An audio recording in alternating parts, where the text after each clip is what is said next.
Hello everyone, welcome to Coachify. आज के session में हम लोग आपके आने वाले examination IBPS RRB PO clerk के मेंस के एग्जामिनेशन के लिए कंप्यूटर अवेयरनेस के इस टॉपिक में से कुछ इंपॉर्टेंट क्वेश्चंस को डिस्कस करने वाले। आपको पता ही होगा गाइस, अभी रिसेंटली ईसीजीसी का एग्जामिनेशन हुआ था, उसमें जो भी 20 क्वेश्चंस पूछे गए थे, ठीक है, हमारे आउट ऑफ 20 में से 19 क्वेश्चन जो है वो एकदम एज इट इज हमें एग्जामिनेशन में देखने को मिले थे। अभी आपको एक क्वेश्चन का कहाँ पे मिस्टेक हुआ था मैं आपको बता देता हूँ। एक क्वेश्चन में हमें डिजिटल इलेक्ट्रॉनिक्स इस टॉपिक में से आपका 2's कॉम्प्लीमेंट क्वेश्चन पूछा गया था। तो इसी सारे जो डिजिटल इलेक्ट्रॉनिक्स के जो क्वेश्चन है, ठीक है, जो आपको इस साल भी आईपीएस आरआरबी पीओ और क्लर्क के मेंस के एग्जामिनेशन के लिए काम में आ सकते हैं, वो हम लोग डिस्कस कर लेते हैं। काफी इंपॉर्टेंट है गाइस। इसी तरीके से नए नए यूनिक क्वेश्चंस को डिस्कस करना। देखिए, अगर एक एक क्वेश्चन को अगर आप बाकी से भी एडवांस आप सॉल्व कर लेते हो, ठीक है, तो आपका सिलेक्शन का चांसेस काफी ज्यादा बढ़ जाता है। इसलिए मैं आपको बता दूं, बिल्कुल भी टेकन फॉर ग्रांटेड नहीं लेना है हमें इस कंप्यूटर अवेयरनेस इस टॉपिक में से, ठीक है। तो अभी हम लोग हमारे सेशन को शुरू करते हैं गाइस। काफी इंपॉर्टेंट चीजें मैं आपको बताने वाला हूँ। टाइम टू टाइम आपको कनेक्टेड रहना है। अगर आपको प्रीवियसली किस तरीके से क्वेश्चंस पूछे गए थे, ठीक है, प्लस आपको क्या स्टडी प्लान होना चाहिए और क्या स्ट्रेटेजी होनी चाहिए कंप्यूटर अवेयरनेस के लिए, अगर आपको सेशन देखना होगा तो ये अवेलेबल है गाइस। इसको आप जाके यूट्यूब पे देख सकते हो। इसके लिंक मैं आपको डिस्क्रिप्शन बॉक्स में प्रोवाइड करा दूंगा। और अभी आप आईपीएस आरआरबी पीओ और क्लर्क के मेंस एग्जामिनेशन के लिए टारगेट कर रहे हो तो आपको एक चीज पता ही होगी, बैंकिंग अवेयरनेस काफी बड़ा रोल प्ले करता है, क्योंकि करंट अफेयर से क्वेश्चन काफी कम एग्जामिनेशन में पूछे जाते हैं और उसमें से ही काफी कबार जो होता है फाइनेंस और बैंकिंग अवेयरनेस से क्वेश्चन ज्यादा हमें देखने को मिलते हैं। इसी को ध्यान में रखते हुए मैम ने ऑलरेडी हमारे चैनल के ऊपर बैंकिंग अवेयरनेस का सेशन जो है अपलोड करके रखा है जून, जुलाई और अगस्त मंथ से, ठीक है, जो आपको काफी फायदेमंद रहने और ये मस्ट वॉच है आपके आने वाले एग्जामिनेशन, अगर आप आईबीपीएस आरआरबी पीओ और क्लर्क के मेंस के एग्जामिनेशन के लिए टारगेट कर रहे होंगे, ठीक है। तो ये हमारा जून तक तो है, जून, जुलाई, अगस्त, लेकिन इसके पहले भी हमने लास्ट 6 मंथ का जो है बैंकिंग अवेयरनेस वो ईसीजीसी, आरबीआई, ग्रेड बी के लिए भी और बाकी सारे एग्जामिनेशन के लिए भी टारगेट करते हुए हमने मेंशन किया था। दैट मींस आप देख सकते हो फ्रॉम जनवरी से लेके अगस्त तक आपका जो बैंकिंग अवेयरनेस का मोस्ट प्रिसाइज डेटा जो है मैम ने ऑलरेडी कवर करा है। ये सेशन आपको जाके देखना होगा, यूट्यूब पे अवेलेबल है गाइस। साथ साथ आपको बता दूं, क्विक रिवीजन वाला ये काफी पॉपुलर सेशन हो चुका है हमारे यूट्यूब के ऊपर। अगर आप सर्च करते हो क्विक रिवीजन बैंकिंग अवेयरनेस तो आपको ये काफी फर्स्ट सेशन हमारा देखने को मिलता है। इसमें क्या है कि जो एमसीक्यूज क्वेश्चन पूछा थे, ठीक है, जो क्वेश्चन पूछे थे स्टैटिक बैंकिंग के ऊपर, ठीक है, वो सारे जितना हो सके उतना हमने इसमें इसमें हमने कवर अप कराने की कोशिश की है बैंकिंग अवेयरनेस इस टॉपिक से। तो इसको जाके देखना होगा। ये तीनों सेशन काफी इंपॉर्टेंट है। और इसी के एडवांस की बाद में, ठीक है, इसी के बाद में हमें काफी सारे रिक्वेस्ट है कि इसका एडवांस वर्जन लेके आया करें 2.0 करके, तो हमने वो भी लेके आएगा, जिससे हमने types of bank, negotiable instruments हो गया, टाइप ऑफ बैंक अकाउंट, ठीक है, ये सारे डिटेल में हमने एक्सप्लेन किया। ये जो तीनों चारों सेशन है जो आपको मैंने बताया बैंकिंग अवेयरनेस का, जून, जुलाई, अगस्त वाला अभी रिसेंटली अपलोड किया है कुछ ही दिनों पहले। उसके बाद में हमको ये बैंकिंग अवेयरनेस का लास्ट 6 मंथ का भी देखना होगा। बैंकिंग अवेयरनेस का आपको स्टैटिक बैंकिंग का जो फर्स्ट कोर सिलेबस है वो आपका कवर अप होके आपका जो एडवांस बैंकिंग है, ठीक है, ये आपको अच्छी तरीके से सेशन देखने को काफी इंपॉर्टेंट है। साथ साथ अगर आपको करंट अफेयर रिवीजन करना है मंथली, तो हमारे पास में अप्रैल, मई, जून, जुलाई के करंट अफेयर्स ऑलरेडी अपलोड हो चुके हैं। इसके बाद भी हमारे पास में फ्रॉम जनवरी से लेके मार्च तक के करंट अफेयर्स मंथली बेसिस पे अवेलेबल है, जिसमें मोस्ट इंपॉर्टेंट जो टॉपिक्स हमने मेंशन किए, जैसे कि नेशनल इंटरनेशनल न्यूज़ हो गया, books on authors, MOU and schemes हो गया, बैंकिंग के रिलेटेड न्यूज़ होगी, अपॉइंटमेंट्स हो गए, डेज एंड थीम, जो अवार्ड्स दिए गए, डिफेंस, साइंस, स्पोर्ट्स, ये सारे कैटेगरीज के अंदर हम लोग ट्राई करते हैं कि आपको मंथली करंट अफेयर्स प्रोवाइड किया दिया, ठीक है। और इसकी ई बुक्स भी हमारे एप्लीकेशन के ऊपर अवेलेबल है, काफी नॉमिनल प्राइस के ऊपर, एक अराउंड 10 रुपीज पर मंथली आपको इसका जो करंट अफेयर्स मिल जाता है। हमें एप्लीकेशन को आपको डाउनलोड करके रखना होगा आपके फोन में, कोचिफाई के एप्लीकेशन में, वहां पे आपको स्टडी मटेरियल के टैब के अंदर ये सारी चीजें मिल जाएंगी, बिल्कुल इसको स्किप नहीं करना है, ठीक है। सो अभी हम लोग हमारे सेशन को शुरू करते हैं। अब देखिए, मैं आपको बता देता हूँ ईसीजीसी के एग्जामिनेशन में कौन से क्वेश्चन पूछे गए थे, ठीक है। टाइम टू टाइम आपको हर चीज़ आपको बताने वाला हूँ। देखिए, क्वेश्चन क्या है, ones complement of a binary number is defined as the value obtained by dash all the bits, ठीक है।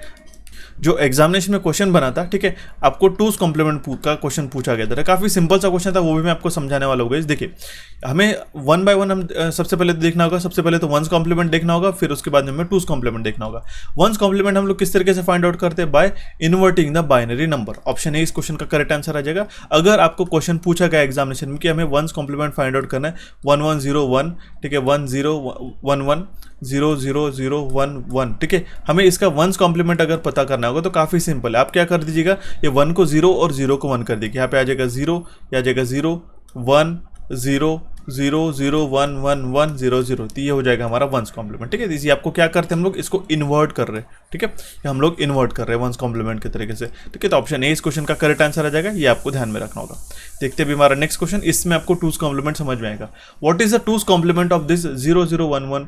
ये जो आपको बाइनरी नंबर दिखा गया, बाइनरी नंबर में हमारे पास में सिर्फ 2 डिजिट रहते हैं। एक तो होता है हमारे पास में 0 और दूसरा रहता है हमारा 1।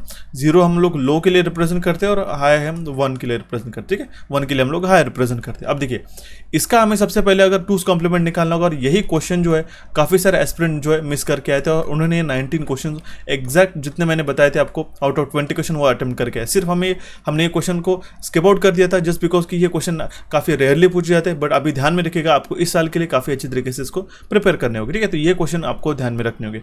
देखिए, टूज कॉम्प्लीमेंट किस तरीके से निकालना है इसका, सबसे पहले हम लोग वंस कॉम्प्लीमेंट निकाल लेते हैं। वंस कॉम्प्लीमेंट किस तरीके से निकालना है, इसका 0 की जगह 1 और 1 की जगह 0 करना है। ठीक है, अब देखिए 0 0 है तो 1 1 0 0, यह आ जाएगा 1 0 1 0 0 1 1 0। ठीक है, 0 0 1 1, सिंपल। अब देखिए, इसको टूज कॉम्प्लीमेंट करते हुए क्या करना है कि जो लीस्ट सिग्निफिकेंट बिट है, ठीक है, ये होता है हमारे पास में लीस्ट सिग्निफिकेंट बिट। ठीक है, यहाँ पे हमने 1 ऐड कर देना है टूज कॉम्प्लीमेंट के तहत, यहाँ पे हमें 1 ऐड कर देना है। ठीक है, अब 1 ऐड करेंगे तो यहाँ पे हमारे पास में जो उसका सम आएगा वो होगा हमारा टूज कॉम्प्लीमेंट का। लेकिन अभी हमारे पास में यहाँ पे कंफ्यूजन होता है कि सर 1 + 1 मतलब क्या होता है। ठीक है, 0 + 1 मतलब तो 1 होता है। ठीक है, बट लेकिन 1 + 1 मतलब होता है 0, और यहाँ पे कैरी जो है वो हमारी 1 आ जाती है। तो हमारे पास यहाँ पे जो 1 + 1 इसका एडिशन करते हैं तो ये हो जाएगा हमारे पास में 0, और इसका जो एडिशन कैरी आ जाएगा 1। फिर से 1 + 1 कितना हो जाएगा हमारे पास में 0, और यहाँ पे आ जाएगी हमारे पास में कैरी 1, और हमारे 1 + 0 विल बी 0। ठीक है, आ जाएगा 0 एज इट इज। ठीक है, तो हमारे पास लास्ट में जो है 0 1 0 0, ये कहाँ पे है हमारे पास, ऑप्शन सी में। देख सकते हो, ऑप्शन सी इस क्वेश्चन का करेक्ट आंसर आ जाएगा। लेकिन यहाँ पे अगर आपको नन ऑफ दिस ऑप्शन में रहता तो आपको ये सारे डिजिट्स चेक करने रहते। ठीक है, आप देख सकते हो 1 1 0 0 1 0 1 0, ठीक है, 0 1 1 0, ठीक है, 0 1 1 0 एंड 0 1 0 0। ठीक है, तो ये हमारा ऑप्शन सी इस क्वेश्चन का करेक्ट आंसर आ जाएगा। इसी के साथ मैंने आपको कुछ डिटेल आपको मेंशन करके रखी है, आप इसको पढ़ सकते हो। वंस कॉम्प्लीमेंट मतलब क्या होता है और टूज कॉम्प्लीमेंट मतलब क्या होता है। ठीक है, टूज कॉम्प्लीमेंट करके भी आपको एक स्टेटमेंट के माध्यम से ऐसा क्वेश्चन बन सकता है जैसे मैंने इसके पहले पूछा। ठीक है, तो ये आपको ध्यान में रखना होगा गाइस। ओके, ऑप्शन सी इस क्वेश्चन का करेक्ट आंसर आ जाएगा। यही ऐसा एक क्वेश्चन था इकलौता जो आपको काफ़ी कन्फ्यूजन किया था, काफ़ी सारे जिन्होंने भी इसी चीज़ का एग्जामिनेशन दिया था। बाकी क्वेश्चन हमने ऑलरेडी डिस्कस कर चुके हैं। ठीक है, अभी हम लोग और डिजिटल इलेक्ट्रॉनिक्स के क्वेश्चंस को देखने वाले गाइस। देखिए, नेक्स्ट क्वेश्चन है which of the following is a universal logic gate. ठीक है, ये आपको क्वेश्चन काफी बार एग्जामिनेशन में बनता है गाइस, लेकिन अभी मैं आपको लॉजिक गेट तो बताऊंगा। काफी सारे स्टूडेंट्स को पता होगा नैंड और नॉर इसका यूनिवर्सल लॉजिक गेट होता है, जो कि हमारे पास में ऑप्शन 2 और ऑप्शन 4 में गिवन है। ठीक है, तो हमारा इसका करेक्ट आंसर आ जाएगा ऑप्शन सी। लेकिन ये यूनिवर्सल लॉजिक गेट के जो आपके ट्रूथ टेबल बनते हैं, ठीक है, ये जो ट्रूथ टेबल बनते हैं वो हम लोग आपको समझा देते हैं आने वाले स्लाइड्स के अंदर। देखिए, बने रहिएगा। कैसे कैसे क्वेश्चन बन सकते हैं ये लॉजिक गेट के ऊपर, वो भी मैं आपको बता देता हूँ। डिजिटल इलेक्ट्रॉनिक्स का आज सारे जो क्वेश्चन बन सकते हैं मोस्ट एक्सपेक्टेड, वो हम लोग देख ही लेते हैं। ठीक है, देखिए नेक्स्ट क्वेश्चन क्या है हमारे पास में, if the device is connected to a XOR gate then the output will be available only if what. ठीक है, अगर हमारा डिवाइस कनेक्टेड है XOR गेट से तो हमारा जो आउटपुट है वो कब मिलेगा। ठीक है, अब देखिए इसके लिए आपको क्या पता होना चाहिए, XOR गेट। ठीक है, XOR गेट का ट्रूथ टेबल पता होना चाहिए। ध्यान में रखना होगा गाइस, XOR गेट में दोनों में से अगर कोई भी एक इनपुट 1 है, हाई है, तभी जाके हमें आउटपुट जो है 1 मिलता है। लेकिन अगर दोनों भी 0 0 है, लो इनपुट है, दोनों भी 1 1 इनपुट है, तो हमें आउटपुट जो है वो 0 मिलता है। दैट मीन्स इसका करेक्ट आंसर क्या आ जाएगा, इसका आप बी आंसर नहीं मार्क कर सकते हो। If any one of the input is high, लेकिन एनी वन यहाँ पे कंडीशन मेंशन की है क्या कि अगर बोथ है करके, नहीं, तो आपको ध्यान में रखना होगा if any one of the input is high लेकिन दोनों भी नहीं होने चाहिए। ठीक है, या फिर लो, इस तरीके से आपको करेक्ट आंसर मार्क करना होगा। ऑप्शन डी इस क्वेश्चन का करेक्ट आंसर आ जाएगा। हमने खुद आपके लिए क्वेश्चन फ्रेम अप किया है, तो ध्यान में देखिए। ये होता है हमारे पास में XOR गेट का सिंबल। ठीक है, आपको मैं सारे गेट्स को आने वाले स्लाइड्स में बताने वाला हूँ। जस्ट इसके 2-3 स्लाइड्स के बाद, 2-3 क्वेश्चन के बाद सारी चीजें कवर अप हो जाएंगी। इसके पहले हम लोग क्वेश्चन को रिकॉल करते हैं सो दैट आपको मेमोरी में आपके अंडरस्टैंडिंग बढ़ सके। ठीक है, XOR गेट का सबसे पहले तो एक सिंबल ध्यान में रख लीजिएगा। ठीक है, इसमें हमारे पास में 2 इनपुट रहते हैं, ए और बी, और हमारे पास में आउटपुट रहता है।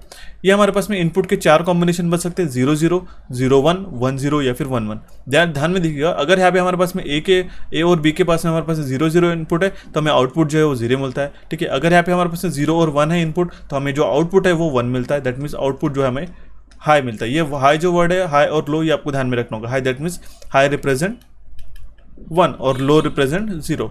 ठीक है, अगर 1 0 है तो सिमिलरली हमें 1 मिलता है। लेकिन दोनों भी अगर हमारे पास में 1 इनपुट है तो हमें हाई इनपुट है तो हमें आउटपुट जो है 0 मिलता है। तो ये कंडीशन आपको ध्यान में रखनी होगी। ठीक है, बढ़ते अभी हमारे नेक्स्ट क्वेश्चन की ओर। क्वेश्चन क्या पूछा गया, following diagram depicts the which logic gate, ठीक है। यहाँ पे हमें जो क्वेश्चन पूछा गया है, यहाँ पे जो लॉजिक गेट बताया गया और हमें कौन सा लॉजिक गेट है ऐसा क्वेश्चन में पूछा गया। एग्जामिनेशन में डेफिनेटली ऐसे क्वेश्चन बन सकते हैं, तो ध्यान में रखना होगा। इसका करेक्ट आंसर है ऑप्शन बी, नॉर गेट रहता है, ठीक है। नॉर गेट को किस तरीके से पहचानना है मैं आपको बताता हूँ। ये हमारा बनता है और गेट, इसके आगे हमने बबल लगाते हैं तो ये हो जाता है हमारा नॉर गेट। नॉर गेट का ट्रूथ टेबल क्या कहता है, 0 0 0 1 1 0 और 1 1।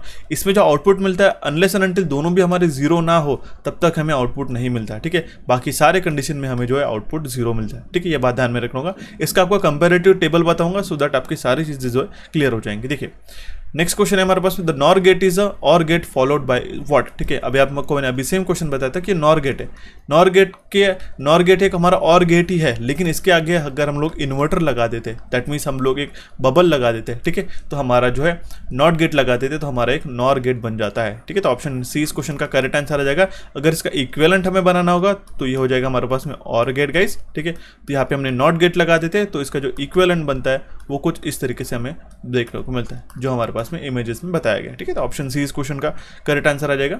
नेक्स्ट क्वेश्चन है which gate is also known as inverter, inverter gate करके कौन से गेट को हम लोग कहते हैं। काफी सिंपल सा क्वेश्चन है, नॉट गेट करके कहते हैं, ठीक है। इन्वर्टर इसको केवल कहते हैं हम लोग अगर हमने जीरो इनपुट दिया तो ये आउटपुट में हमें कॉम्प्लीमेंट देता है, 1 देता है।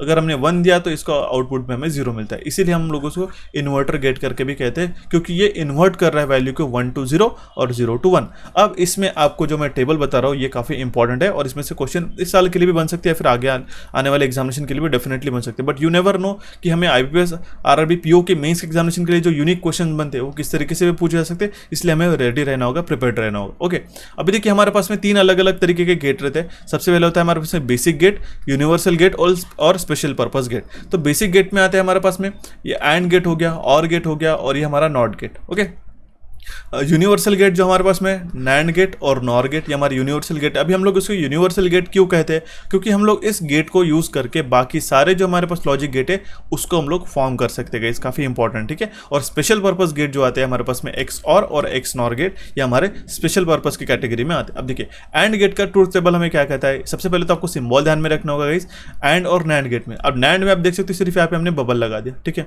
दैट मीन्स हमने क्या लगा दिया, इन्वर्टर लगा दिया, हमने नॉट गेट लगा दिया। ओके, अब देखिए इनपुट में क्या होता है, अगर हमारे पास इनपुट में दोनों भी 1 ना हो तब तक हमें एंड गेट में आउटपुट 1 नहीं मिलता, ये आपको ध्यान में रखना होगा। सिमिलर केस होती है अगर हमारे पास में देख सकते हैं आप इसका जो आउटपुट है, ठीक है, ये हमें 1 कब मिल रहा है, अनलेस एंड अनटिल हमारा जो दोनों इनपुट है 1 है। लेकिन अगर हमें नैंड गेट में आउटपुट कब मिल रहा है, दोनों में से अगर 0 हो दोनों भी इनपुट या फिर दोनों में से एक भी हमारा 1 होता है तभी भी हमारे पास आउटपुट 1 मिल रहा है। लेकिन जब भी हमारे पास में 0, जब भी हमारे पास में इनपुट जो है 1 है तो हमें जो आउटपुट है वो 0 मिल रहा है। तो ये बात है आपको ध्यान में रखने की, ये होता है हमारे पास में नैंड गेट का ट्रूथ टेबल। सिमिलरली और गेट का सिंबल आपको इस तरीके से ध्यान में रखना होगा। अगर नॉर गेट पूछेगा तो यहाँ पे हमारा बबल लग जाता है, सिंपल है, ठीक है। तो और गेट में अगर हमारे पास में दोनों में से कोई भी एक 1 हो या फिर दोनों भी 1 हो तो भी हमें आउटपुट 1 मिलता है।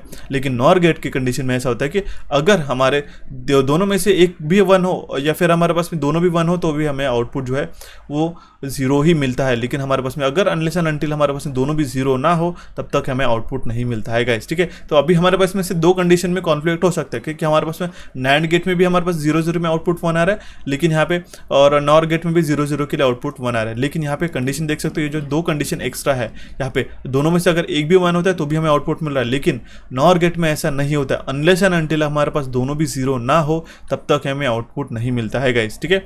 ये बात आपको ध्यान में रखनी होगी। अभी हम लोग नेक्स्ट स्लाइड की ओर बढ़ते हैं। ये हमारे पास में एक्स और गेट और एक्स नॉर गेट और नॉट गेट। नॉट गेट तो मैंने आपको बता दिया, इसका सिंबल होता है 1 का 0 और 0 का 1 हो जाता है। अब देखिए एक्स और गेट में क्या होता है, स्पेशली बता देता हूँ। एक्स और गेट, एक्सक्लूसिव और गेट हम लोग इसको कहते हैं। सेम हमारा और गेट किस तरीके से ड्रॉ करते हैं गाइस, ठीक है, आप देख सकते हो। ये देखिए ये जो और गेट है ये किस तरीके से ड्रॉ किया, हमने धनुष्यमान जैसा इसको बनाया, ठीक है, राइट। अभी हमने यहाँ पे एक जस्ट लेके एक ऐसा एरो लगा दिया, एक उसके आर्क लगा दिया, ठीक है। तो ये होता है हमारे पास में एक्स और गेट, ठीक है। और एक्स नॉर मतलब एन मतलब क्या होता है, नॉट आता है, तो यहाँ पे हमने बबल लगा दिया। इस तरीके से आपको ध्यान में रखना होगा एग्जामिनेशन के वक्त, ठीक है। काफी ऑलरेडी कंफ्यूजन रहता है हमारे पास में। अभी हमारे पास में इसके आउटपुट कब मिलता है, अनलेस एंड अनटिल दोनों में से एक जो है इनपुट है वो 1 ना हो। लेकिन दोनों भी नहीं चलते 1 हमारे पास में और दोनों भी 0 नहीं चलते, तभी भी हमारा तभी सिर्फ हमारा आउटपुट जो है 1 आता है। दैट मीन्स अगर पास 0 और 1 की कंडीशन है, ठीक है, दैट मीन्स एक लो है और एक हाई, तभी भी हमारा सिर्फ तभी हमारा आउटपुट जो है वो 1 मिलता है। लेकिन अगर पास दोनों इनपुट लो है, दोनों इनपुट हाई है, तो आउटपुट जो है वो 0 ही मिलने वाला है। इसी के सेम उल्टा जो होता है, ठीक है, एक्स और गेट का, वो एक्स नॉर गेट होता है, ठीक है। नॉर मतलब नॉट लगा दिया, दैट मीन्स दोनों अगर 0 है या फिर दोनों अगर 1 है तो ही हमें आउटपुट 1 मिलता है। लेकिन अगर हमारा दोनों में से एक भी 1 या फिर 0 है, दोनों भी कॉम्प्लीमेंट है एक दूसरे के, तो हमें आउटपुट जो है वो 0 देखने को मिलता है। तो ये लॉजिक गेट्स आप अच्छी तरीके से पढ़ लेना गाइस, ठीक है। देखते हैं हमारा नेक्स्ट क्वेश्चन में क्या कह रहा है हमारे पास में, ये कन्वर्जन हमें पूछा गया। Which of the following is an octal number equal to the decimal number. आपको मैंने कन्वर्जन का एक सेशन जो है मैंने ऑलरेडी बता दिया, नंबर सिस्टम का जो सेशन है उसको प्लीज जाके देख लीजिएगा इस एग्जामिनेशन के पहले, उसमें आपको सारे कन्वर्जन मिल जाएगी, ठीक है। अभी हमें क्वेश्चन में क्या पूछा गया, डायरेक्टली कन्वर्ट करने के लिए बोला गया which of the following is a octal number equal to the decimal number this four, ठीक है। अभी हमें इसका ऑक्टल नंबर हमें क्वेश्चन में पूछा गया। अभी हम लोग क्या करेंगे, सीधा 896 को डिवाइड करते चलेंगे। ऑक्टल नंबर बोला गया तो हम लोग उसको 8 से डिवाइड करेंगे, ठीक है। तो 8 को अगर हम लोग किस तरीके से डिवीजन जाएंगे, 112 8 जा, ठीक है। ये जाएगा हमारा 896, तो यहाँ पे रिमाइंडर कितना आया 0, ठीक है। इसको हम लोग फिर से 8 से डिवाइड करते, या आ जाएगा आपको 14 8 जा 112, ठीक है। और हमें जो आउटपुट जो है रिमाइंडर जो है हमें 0 मिलेगा। इसको हम लोग फिर से 8 से डिवाइड कर ले, ठीक है। तो 8 1 जा 8 ही आएगा, ठीक है। 8 1 जा 8 ही आएगा, ठीक है। और रिमाइंडर कितना बचता है हमारे पास में 0, ठीक है। अब इसको फिर से फर्दर डिवाइड कर सकते हैं कि हम लोग नहीं डिवाइड कर सकते। तो हमारा जो इसका नंबर बनता है, ठीक है, ऑक्टल नंबर क्या बनेगा, हम लोग यहाँ से डाउन टू बॉटम, ठीक है, डाउन टू आप ये अप्रोच लगाते तो जो नंबर आएगा हमारे पास में 1600, ये होता है हमारे पास में इसका ऑक्टल नंबर। ऑक्टल का बेस कितना होता है 8, तो ऑप्शन डी इस क्वेश्चन का करेक्ट आंसर आ जाएगा। इस तरीके से आपको सॉल्व करना होगा, ठीक है। देखते हैं हमारा नेक्स्ट क्वेश्चन, हमें कन्वर्ट करने के लिए बोला गया 7632 जो ऑक्टल नंबर सिस्टम है इनटू बेस 16। बेस 16 किसका रहता है, हेक्साडेसिमल का, ठीक है। हेक्साडेसिमल नंबर सिस्टम का रहता है। अभी हमें इसको किस तरीके से कन्वर्ट करना है, ध्यान में रख लीजिएगा। 7632, ठीक है। इसको कन्वर्ट करते वक्त देखिए इसके हम लोग पेयर बनाएंगे 3-3 का। अभी हमारे पास में ऑक्टल है इसलिए हम लोगों को 3-3 के पेयर बनाने पड़ेंगे बाइनरी नंबर सिस्टम में। 2 को हम लोग किस तरीके से रिप्रेजेंट करते हैं 010, 3 को हम लोग किस तरीके से रिप्रेजेंट करते हैं 011। यहाँ पे भी अगर आपको कन्फ्यूजन होगा तो आपको बता दे दो 2^0, 2^1, 2^2, इस तरीके से सो ऑन आपको बढ़ते जाना है। 2^0 मतलब कितना हो जाएगा हमारे पास में 1, ठीक है। यहाँ पे आ जाएगा हमारे पास में 2 4, ठीक है, 8, इस तरीके से होता है। अब देखिए आपको यहाँ पे 011 3 फॉर्म करना है, ठीक है। तो 011, ठीक है, 2 + 1 विल बी 3, इस तरीके से हम लोग करते हैं। हम लोग को ऑलरेडी मैंने आपको बता दिया गाइस। 6 को हम लोग किस तरीके से रिप्रेजेंट करेंगे गाइस, ठीक है। 6 को हम लोग रिप्रेजेंट करेंगे 110, ठीक है, ये हो जाएगा। 7 को हम लोग किस तरीके से रिप्रेजेंट करेंगे 111, ठीक है। अभी हमें क्या करना है, इसके जो है ये तो हो गया हमारा एक नंबर। अभी हमें इसकी 4 की पेयर बनानी है, इसको एक साथ में लिख लेना है, ठीक है। देखिए 111 1 0 0 1 1 0 1 0, इसके हमें 4 की पेयर बनाना है इस तरीके से, ठीक है। आई चेंज द कलर्स, आप इसको कन्फ्यूजन ना हो, ठीक है। इस तरीके से 4 के पेयर हमने बना दिए। अब देखिए हमने 4 की पेयर इसलिए बनाई क्योंकि हमारे पास जो नंबर है या आउटपुट का नंबर है वो हमारे पास हेक्साडेसिमल नंबर सिस्टम है, ठीक है। अभी आपको पता होना चाहिए 1010 को हम लोग रिप्रेजेंट करते हैं 10 से, ठीक है। 1001 को हम लोग रिप्रेजेंट करते हैं 9 से, लेकिन 111 को हम लोग रिप्रेजेंट करते हैं 15 से। तो क्या हमारा 15 910 ये हमारा ये हेक्साडेसिमल में कन्वर्जन होगा क्या, नहीं। हमें अगर हमारे पास ऑप्शन में रहता तो आप गलती से मार्क करके मत आना, गलत हो जाएगा। 15 को हम लोग रिप्रेजेंट करते हैं F से, ठीक है। इसलिए हमारा जो ये नंबर है, ठीक है, F, ये जो हमारा F का ये जो नंबर रहेगा ये का F9। अब यहाँ पे 10 हमारे पास में हेक्साडेसिमल सिस्टम में आता है क्या, नहीं। इसको हम लोग A से रिप्रेजेंट कर देगा, ठीक है। तो ध्यान में रखना होगा F9A इसका करेक्ट आंसर आएगा जो है हमारे पास में ऑप्शन बी, ठीक है। इस तरीके से आपको सॉल्व करने होगा। अगर आपको नंबर सिस्टम का सेशन चाहिए होगा, अगर आपको नहीं मिल रहा होगा तो प्लीज़ मुझे मांगिएगा, मैं डेफिनेटली आपको प्रोवाइड करा दूंगा, ठीक है। बढ़ते अभी हमारे नेक्स्ट क्वेश्चन की ओर। क्वेश्चन क्या है हमारे पास, ASCII 7 allows a unique characters और symbol from dash to dash. ASCII जो है American standard code for information interchange, इसका फुल फॉर्म होता है। ASCII 7 जो है वो एक यूनिक कैरेक्टर अलाउ करता है हमारे सिस्टम में, या फिर सिंबल भी अलाउ करता है। उसका रेंज कितना होता है 0 से लेके 127 तक, ये 0 to 128 में ध्यान में रखना गाइस, ठीक है। ऑप्शन सी इस क्वेश्चन का करेक्ट आंसर आ जाएगा। उसी तरीके से ASCII 8 जो है, ठीक है, ये हमारा एक्सटेंडेड वर्जन है ASCII 7 का, जो 2⁸ दैट मीन्स ये इतने कैरेक्टर अलाउ करते हैं फ्रॉम 0 to 255, ये आपको रेंज ध्यान में रखना होगा। और EBCDIC ये हमारा फुल फॉर्म होता है इसका extended binary coded decimal interchange code, ये भी आपको एग्जामिनेशन में बनता है। ये हमारा 2⁸ 256 कॉम्बिनेशन ऑफ बिट अलाउ करता है। ये आपको एक्स्ट्रा इन्फॉर्मेशन मैंने आपको बता दी, ये इंपॉर्टेंट क्वेश्चन है, ठीक है।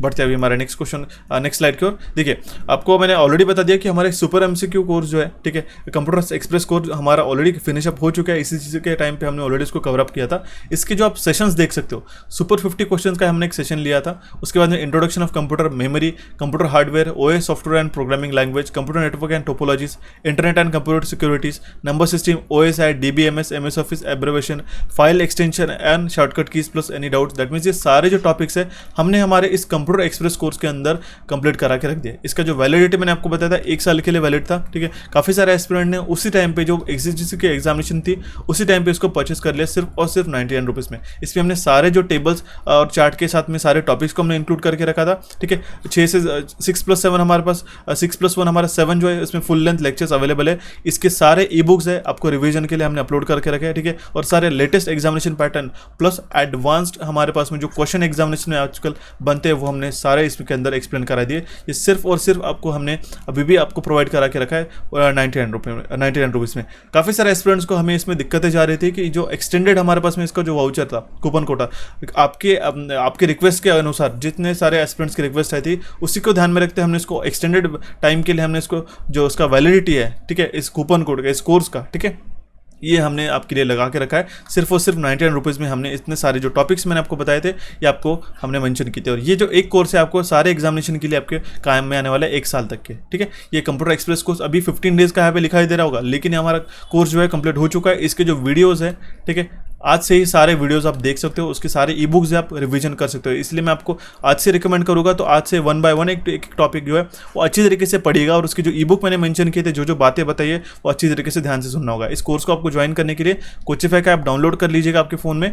पेड कोर्स के अंदर आपको जो है एक सेक्शन मिलेगा, ठीक है, वहाँ पे आपको कंप्यूटर एक्सप्रेस कोर्स मिलेगा। यहाँ पे आपको जो कूपन कोड लगा है, काफ़ी सारे एस्पिरेंट्स को इसमें जो डिस्काउंट मिल सके इसलिए हमने इस कूपन को जो 500 का जो प्राइस था हमने स्ट्रेट अवे कट करके आपको 99 रुपीज़ में ही रखा है गाइस, ताकि आप एक अफोर्डेबल अमाउंट पे हम लोग इसको ले सके। तो ये फ्लैट 80 कूपन कोड है उसको लगाइएगा और ये कंप्यूटर एक्सप्रेस कोर्स को आप ले सकते हो। 1 साल के वैलिडिटी के लिए हमारे पास जो 11 टॉपिक्स है सारे कवर अप हो जाएगा। इसको मैं अभी आपको अश्योरिटी के साथ बताता हूँ, आपको उसको बिल्कुल रिग्रेट नहीं होगा। आपको सारी चीज़ें आपको एक बार कंप्यूटर अवेयरनेस का टॉपिक क्लियर हो जाएगा इसी में से, ठीक है। जो क्वेश्चंस बनते हैं, जो इंपॉर्टेंट फैक्ट्स एंड फिगर्स थे, जो टेबल्स है, वो आपको डेफिनेटली काम में आने वाले इस साल के एग्जामिनेशन के लिए, चाहे वो पीओ का मेंस हो, चाहे वो कोई भी कंप्यूटर अवेयरनेस के एग्जामिनेशन होगा, ठीक है। तो उसको डेफिनेटली ज्वाइन कर लीजिएगा। उसका एप्लीकेशन का लिंक मैंने आपको डिस्क्रिप्शन बॉक्स में दे के रखा है, ठीक है। पढ़ते अभी हमारा नेक्स्ट क्वेश्चन की ओर। क्वेश्चन क्या है हमारे पास, Unicode uses how many bits to represent a symbol in a data, ठीक है।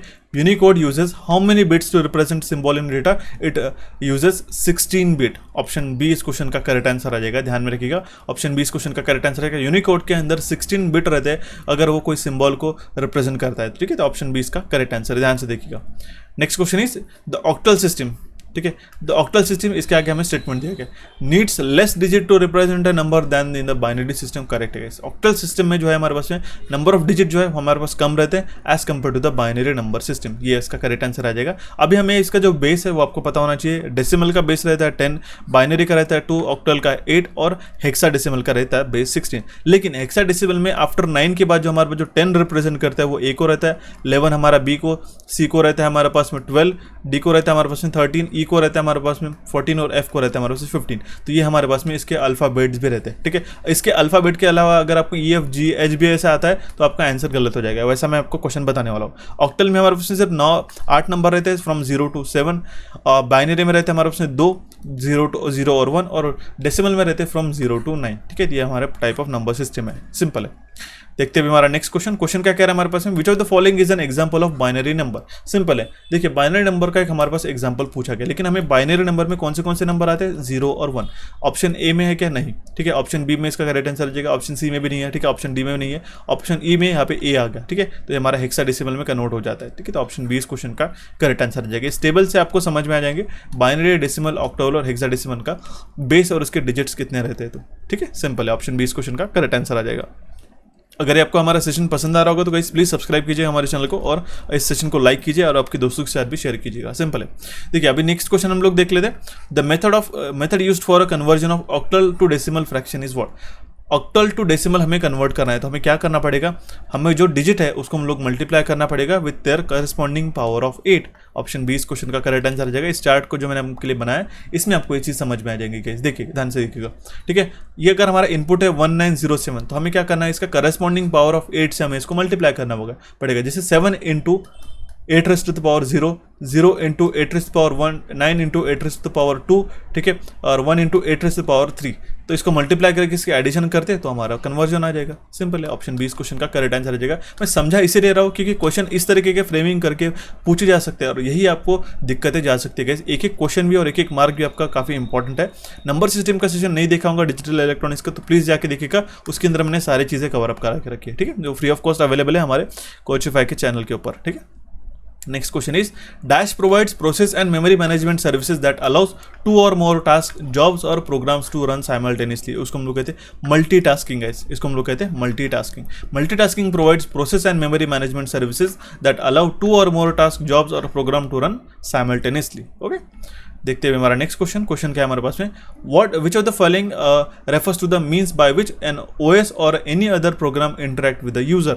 उसको हम लोग कहते हैं यूजर इंटरफेस। यूजर इंटरफेस के माध्यम से ही हम लोग हमारे कंप्यूटर पे ऑपरेट करते हैं। अगर हमारे पास यहाँ पे माई कंप्यूटर उसको क्लिक करते हैं तो देखिए ये होता क्या है, मतलब आपको जो यहाँ पे वॉलपेपर दिखाई दे रहा है, यहाँ पे जो अलग अलग एप्लीकेशन यहाँ पे टैब्स दिखाई दे रहे होंगे, ठीक है, यहाँ पे स्टार्ट मेन्यू है, ये है हमारा यूजर इंटरफेस। इसी के माध्यम से हमारे पास में एक्चुअली हमारे कंप्यूटर हार्डवेयर को ऑपरेट कर रहे हैं, ठीक है। ये बेसिक हमारा यूजर इंटरफेस है, ठीक है, जो हमें एक लेयर बताते हैं। हमारे पास में एक लेयर है, हमारे पास में एक इंटरफेस है इस तरीके से जो एक ह्यूमन रीडेबल है और ह्यूमन इसके साथ इंटरेक्ट करके हमारे पास में कंप्यूटर से जो चाहे हमारा काम करवा सकते हैं, ठीक है। ऑप्शन डी इस क्वेश्चन का करेक्ट आंसर आ जाएगा। Next question is what happens when you boot up a PC. अब जब भी हम लोग बूट अप करते हैं पीसी को, ठीक है, तो क्या होता है, एक जो पोर्शन रहता है हमारे पास में ऑपरेटिंग सिस्टम का वो कॉपी किया जाता है डिस्क इनटू मेमोरी, तभी जाके हमारे पास में बूटिंग के प्रोसेस। बूटिंग कब होता है, जब हमने इनिशियली स्टार्ट करते हैं हमारे पास में कंप्यूटर को, उस प्रोसेस को हम लोग कहते हैं boot process. Okay, option A इस क्वेश्चन का करेक्ट आंसर आ जाएगा गाइस, ठीक है। कोल्ड बूट और वार्म बूट आपको जो है, कोल्ड और वार्म बूट जो है वो आपको अच्छी तरीके से पता होना चाहिए। मैं जो कमेंट बॉक्स में कमेंट करके बताओ कि what is cold boot and what is warm boot, ठीक है। देखते हुए हमारा नेक्स्ट क्वेश्चन क्या कह रहा है हमारे पास में, in a split window mode one title bar looks darker than other because.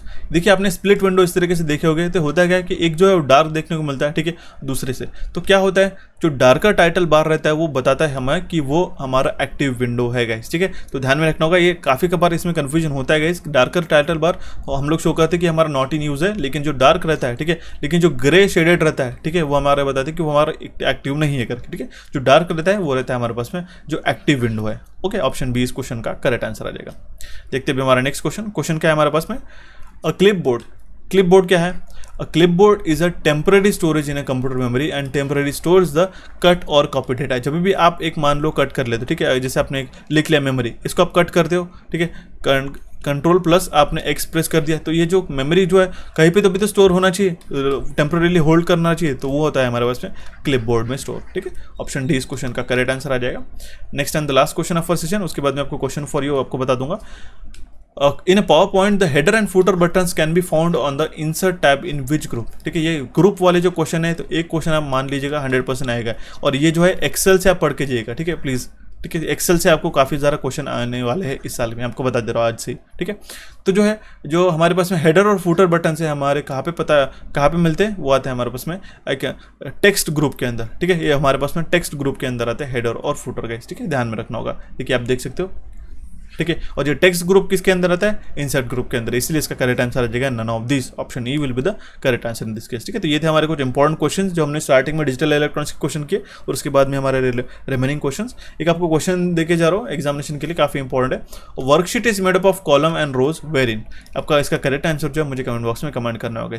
आपको आज का सेशन कैसा लगा ये जरूर मुझे कमेंट बॉक्स के माध्यम से कमेंट करेगा। हमारे एप्लीकेशन को डाउनलोड करने के लिए आप क्लिक करके डाउनलोड कर सकते हो गाइस। उसके ऊपर जो आपका कोड मैंने आपको बताया था, फ्लैट 80 कूपन कोड लगा के कंप्यूटर एक्सप्रेस कोर्स को ज्वाइन करके आज से वॉच करना शुरू कर दीजिएगा, काफी इंपॉर्टेंट रहने वाला है। कोई भी क्वेरी आती है तो मुझे टेलीग्राम चैनल पे आप पूछ सकते हो, और हमारे चैनल को भी आप क्लिक करके सब्सक्राइब कर सकते हो। So thank you for watching this session guys, have a nice day.